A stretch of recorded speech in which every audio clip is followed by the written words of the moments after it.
Hello everyone. स्वागत है आप सबको केमिस्ट्री के एक नई दुनिया में, केम क्रिस्टल की दुनिया में। चलिए बिना देरी किए शुरू करते हैं आज की नई वीडियो इक्विलिब्रियम। तो इसके बारे में जानने से पहले इक्विलिब्रियम के बारे में जानेंगे। तो पहली बात ये है कि ये इक्विलिब्रियम दो चीज़ों से जाना जाता है। एक होता है इक्विलिब्रियम एंड इक्विलिब्रिया। तो इन दोनों में डिफरेंस क्या होता है? तो ये एक बहुत बड़ी सवाल है और बच्चे कभी कभी इसमें कंफ्यूज होते हैं। तो ज़्यादा कुछ नहीं, तो जो हमारा इक्विलिब्रियम होता है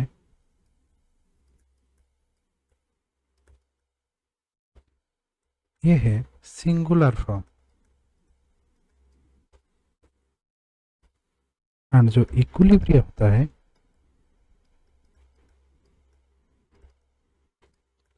ये होता है प्लूरल फॉर्म। ये तो हमें पता चल गया कि इक्विलिब्रियम एंड इक्विलिब्रियम क्या होता है।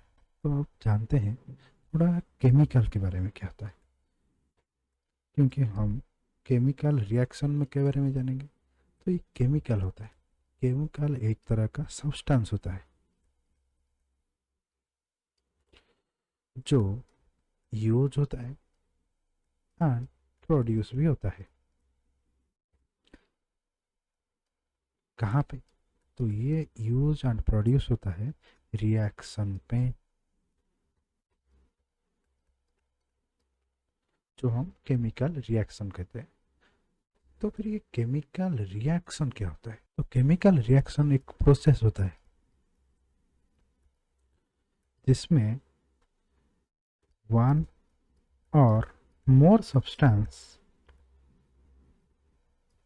कन्वर्ट होते हैं किसमें?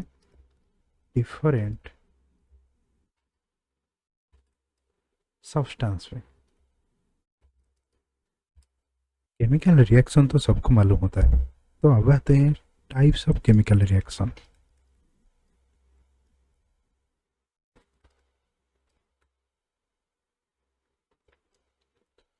तो ये दो तरह का होता है। एक होता है इरिवर्सिबल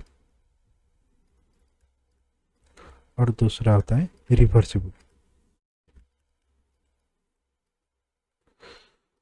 ये सब आप सबको मालूम है कि इरिवर्सिबल क्या होता है और रिवर्सिबल क्या होता है। बस हम इक्विलिब्रियम को जानने से पहले ये सब के बारे में जानना काफ़ी ज़रूरी है। तो इसीलिए ये केमिकल रिएक्शन के बारे में बता रहा हूँ। तो ये इरिवर्सिबल रिएक्शन क्या होता है? ना, इरिवर्सिबल रिएक्शन में जो प्रोडक्ट फॉर्म होता है वो एक दूसरे से रिएक्शन नहीं करते। तो लेकिन ये रिवर्सिबल रिएक्शन में जो प्रोडक्ट फॉर्मेशन होते हैं वो एक दूसरे से रिएक्शन करके फिर से रिएक्टेंट में कन्वर्ट हो जाते हैं। तो इसे हम इरिवर्सिबल को सिंगल एरो देते हैं और इरिवर्सिबल को डबल एरो पे लिखा जाता है। ये सब आपको पहले से मालूम है, लेकिन थोड़ा जानकारी देना पड़ रहा है क्योंकि हम इक्विलिब्रियम को शुरू करने वाले हैं। करते हैं हम इक्विलिब्रियम। तो ये इक्विलिब्रियम क्या होता है? तो इक्विलिब्रियम एक स्टेट ऑफ रेस्ट होता है और balance due to equal action in both direction.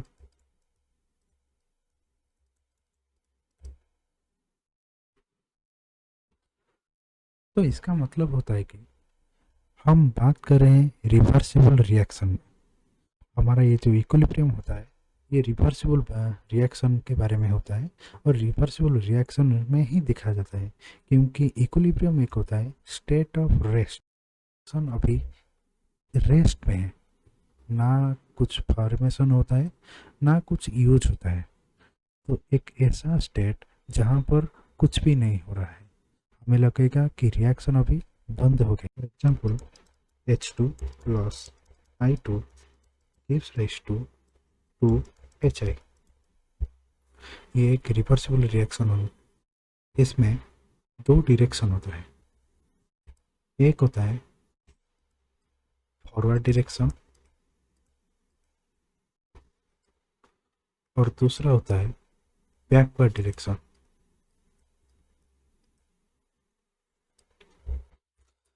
जब हमारे पास इक्विलिब्रियम दिखा जाता है तो ये फॉरवर्ड डायरेक्शन का रेट इक्वल हो जाता है बैकवर्ड डायरेक्शन की रेट के साथ।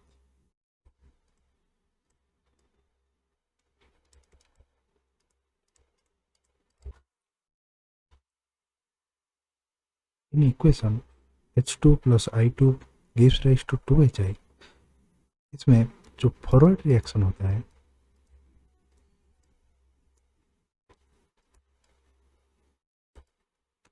वो है H2 plus I2 gives rise to 2HI, and जो बैकवर्ड डायरेक्शन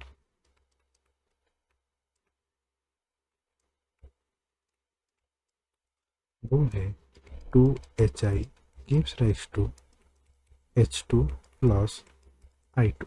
आजिम करते हैं कि ये जो H2 and I2 reaction R1 rate से फॉर्मेशन होता है। 2HI जो H2 एंड I2 में कन्वर्ट होता है उसका रेट ऑफ रिएक्शन होता है R2। In equilibrium condition R1 equals to R2 हो जाता है।